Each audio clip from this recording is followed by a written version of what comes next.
प्रायोजक हैं cancer healer centre, a new beginning. सत्ता में अब उस रंग की बात जो होली के दिन भी उतना नहीं उड़ेगा जितना होली से पहले उड़ रहा है, यानी हिंदू मुस्लिम कलेश का वो रंग जो संभल से लेकर यूपी के कई शहरों तक चढ़ा हुआ है।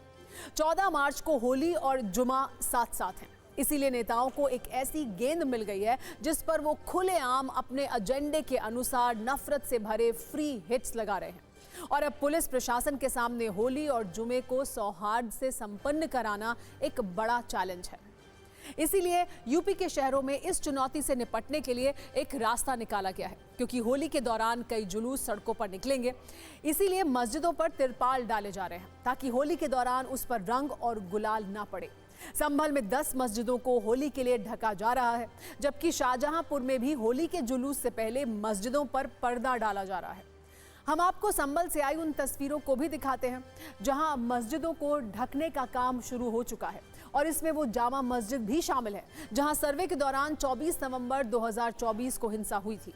इसीलिए सवाल ये है, क्या अब इस रास्ते से संभल में सब कुछ मंगल होगा? जिन रास्तों से होली का ये जुलूस निकलेगा उसमें करीब संभल की 10 मस्जिदें आएंगी। ये फैसला उस पीस मीटिंग में हुआ जिसमें पुलिस के साथ साथ कई धर्मगुरु भी शामिल थे। हालांकि होली और नमाज का टाइम क्या होगा, इस पर अब भी एक बड़ा कलेश मचा हुआ है। लेकिन जिन मस्जिदों को तिरपाल से ढका जा रहा है उनमें शाही जामा मस्जिद का पिछला हिस्सा है जहां से होली का जुलूस गुजरेगा। हम आपको एक बार उन सभी मस्जिदों के नाम बताते हैं जिन्हें होली के लिए संभल में ढकने का काम शुरू हो चुका है। कहीं पर मस्जिदों पर तिरपाल लगाए जा रहे हैं और कहीं पर चादरों और बड़े कपड़ों से मस्जिदों को ढका जा रहा है, जिससे होली का जुलूस जब निकाला जाए तो रंग या गुलाल ना पड़े इन पर। इन मस्जिदों में शामिल है संभल की शाही जामा मस्जिद, एक रात वाली मस्जिद और कोतवाली मस्जिद। इसके अलावा लदानिया मस्जिद, खजूर वाली मस्जिद और अनारों वाली मस्जिद को भी तिरपाल से ढकने का काम शुरू हो चुका है, जबकि पाटो वाली मस्जिद, गोल मस्जिद और गुरुद्वारा वाली मस्जिद का नाम भी इस लिस्ट में शामिल है। प्रशासन के अनुसार होली के दिन संभल में 2 जुलूस निकाले जाएंगे, जिसमें पहला सुबह 8 बजे से 11 बजे तक और दूसरा 11 बजे से दोपहर के 3 बजे तक निकलेगा। इसकी तैयारी कैसी है, एक न्यूज रील आप भी देखिए।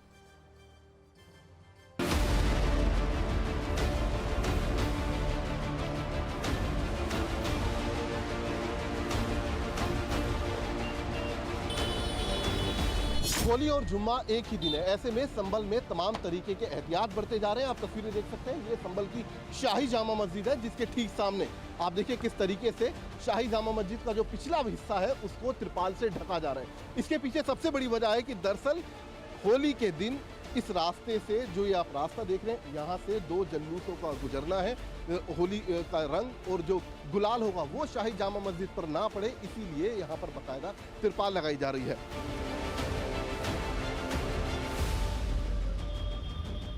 आपसी सहमति से, दोनों पक्षों के आपसी सहमति से तय हुआ है कि होली के जुलूस मार्ग पर पड़ने वाली 10 मस्जिदों में को ढका जाएगा। यह पूर्व की भांति व्यवस्था की गई है और आज से यह कार्य प्रारंभ किया गया। शाही जामा मस्जिद के अलावा और सर 9 और मस्जिद है? बिल्कुल, 9 रूट पर और भी 9 मस्जिदें हैं जिन्हें की ढका जाएगा।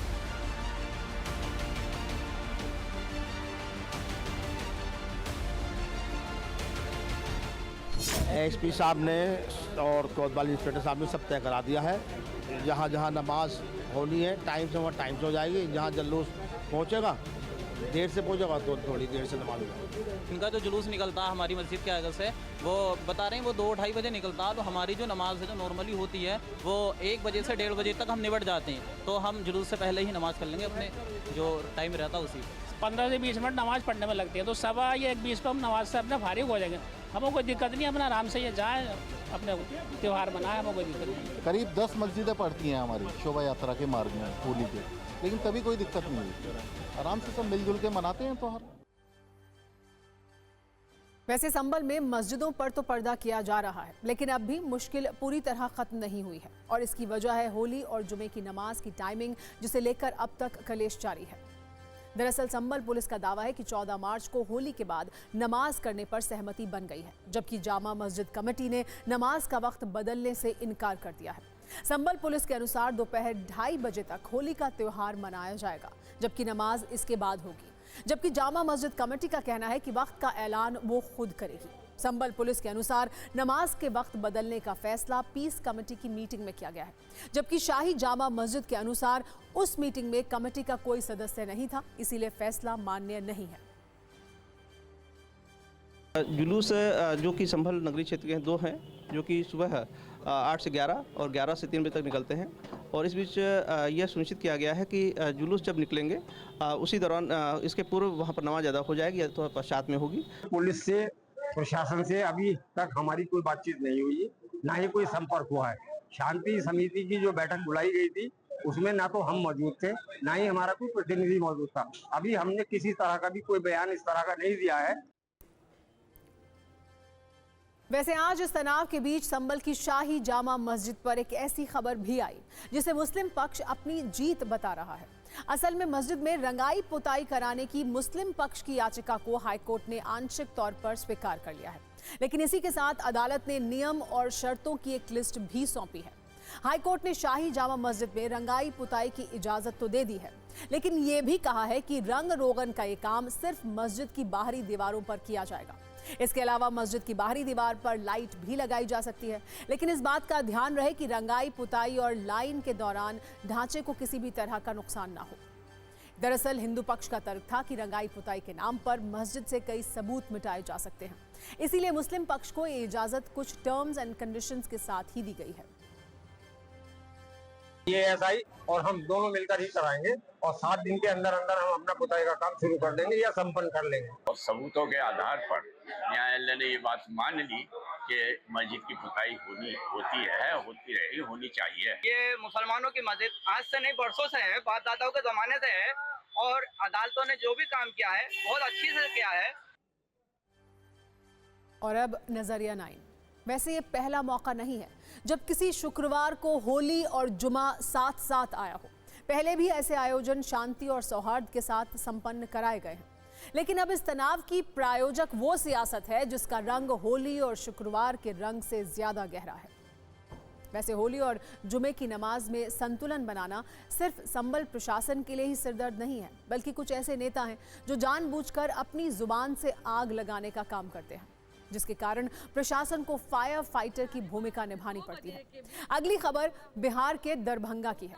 यहाँ भी संबल की तरह ही तनाव है और उसकी वजह बनी है वहाँ की मेयर, जिनका नाम है अंजुम आरा। आज से पहले दरभंगा से बाहर लोग इनको ठीक से जानते भी नहीं थे, लेकिन इन्होंने होली और जुमे की नमाज पर एक ऐसा फॉर्मूला दे दिया कि अब इनके बयान पर खूब राजनीति हो रही है। इन्होंने कहा है कि सुबह से दोपहर तक लोग होली मनाएं, दोपहर 12:30 बजे से 2 बजे तक वो ब्रेक लें। ब्रेक के दौरान जुमे की नमाज पढ़ी जाए। जुमे की नमाज का वक्त नहीं बदला जा सकता है, इसीलिए नमाज के लिए होली के बीच में ब्रेक लेना जरूरी है। दरभंगा की मेयर ने यह फॉर्मूला पीस कमेटी की बैठक से निकलने के बाद दिया। उन्होंने जोर दिया कि किसी भी हालत में जुमे की नमाज का वक्त नहीं बदला जा सकता है। एक बार सुनिए उन्होंने क्या कहा, फिर आपको इस पर हो रही राजनीति के बारे में विस्तार से बताएंगे। प्रशासन से हम लोगों ने तरकीब निकाला है कि 12:30 से 2 बजे के बीच में थोड़ा होली को रोका जाए, मतलब बीच में 2 घंटा का ब्रेक होना चाहिए, क्योंकि देखिए जुम्मा का टाइम तो जो है आगे जा नहीं सकता है। इसीलिए जैसे हम लोग भी जो है रमज़ान में अगर मुहर्रम पड़ गया है तो हम लोगों ने टाइम टेबल थोड़ा चेंज किया है। बस सभी लोग से आग्रह यही रहेगा कि 12:30 से 2 बजे के बीच थोड़ा सा होली का कार्यक्रम जो है मस्जिद और जहाँ पे नमाज पढ़ने जाते हैं लोग उससे थोड़ा दूरी बना के अपना। दरभंगा की मेयर अंजुम आरा जी को कल तक भले ही कोई नहीं जानता हो, लेकिन इस बयान के बाद अब उनकी पहचान बढ़ गई है। दरभंगा तो छोड़िए, अब पटना और दिल्ली तक में अंजुम आरा के बयान की चर्चा हो रही है। बीजेपी को इसमें राजनीति करने का पूरा मौका मिल रहा है। वो पूछ रही है कि हमारे नेताओं के बयान पर तो सवाल उठ रहे हैं, अब अंजुम आरा के बयान पर आप क्या कहेंगे। हालांकि राजनीति का पूरा चक्र घूमने के बाद अब अंजुम आरा पश्चाताप की आग में जल रही हैं और ये कह रही हैं कि उनके बयान से किसी को ठेस पहुंची हो तो वो माफी मांग रही हैं।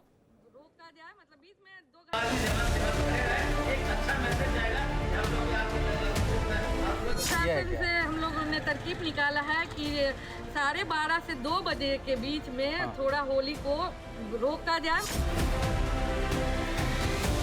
संवैधानिक पद पर बैठे लोगों को इस तरह का वक्तव्य देकर भावना भड़काने का काम नहीं करना चाहिए था। बिल्कुल गैर जिम्मेदाराना बयान है आग लगाने वाला बयान है, कहीं से स्वीकार नहीं है। लेकिन मैं उन लोगों से पूछना चाहता हूं जो हमारे बयान पर हाय हाय तौबा मचा रहे थे, आज उनके मुंह में क्यों दही जमी हुई है? अमन चयन तो डीएम और एसपी की जिम्मेदारी है, इसलिए नेताओं से हमारा अनुरोध है कि कम से कम ऐसे बयान से बचिए। तो ये लोग जो भी बयान दे रहे हैं वो मनुस्मृति को हृदय में रख करके बयान दे रहे हैं। जो मनुस्मृति जो है देश के लिए एक कलंक है। कौन लोग जो ब्रेक लेने की बात कर रहे हैं या जो घर में लेने? दोनों लोग धर्म जाति का इसमें बात ही कहा जाता है। 1 साल इंतजार करने के बाद होली खेलते हैं और हम हिंदुस्तान में हैं, हम कोई बांग्लादेश में नहीं है, कोई पाकिस्तान में नहीं है। इसलिए अगर जुम्मा का नमाज किसी को रोकना है, होली से किसी को परहेज, तो अपने घर में जुम्मा का नमाज पढ़े। हम खुले आज़ादी के साथ होली खेलेंगे। विवाद की कोई गुंजाइश नहीं है और खामखा जो लोग इस तरह का विचार देना चाहते हैं वो देश के सौहार्द को बिगाड़ने का माहौल बनाना चाहते हैं। मेरी मंशा बस इतनी थी कि दरभंगा शहर में शांतिपूर्ण ढंग से हो, इसी संदर्भ में मैंने ये जो है बोला था। लेकिन अगर किसी की आस्था को ठेस पहुंचा है तो मैं उस पर खेद व्यक्त करती हूँ। पहले ऐसे बयान दो कि उससे विवाद बढ़े, और जब विवाद बढ़ जाए तो माफी मांग लो। राजनीति में हिट होने का ये एक शॉर्टकट फॉर्मूला है, जिसके लिए कहा जा सकता है कि बदनाम हुए तो क्या हुआ, नाम तो हुआ। लगता है कि दरभंगा की मेयर अंजुम आरा ने होली और जुमे पर बयान देकर यही फॉर्मूला अपनाया है।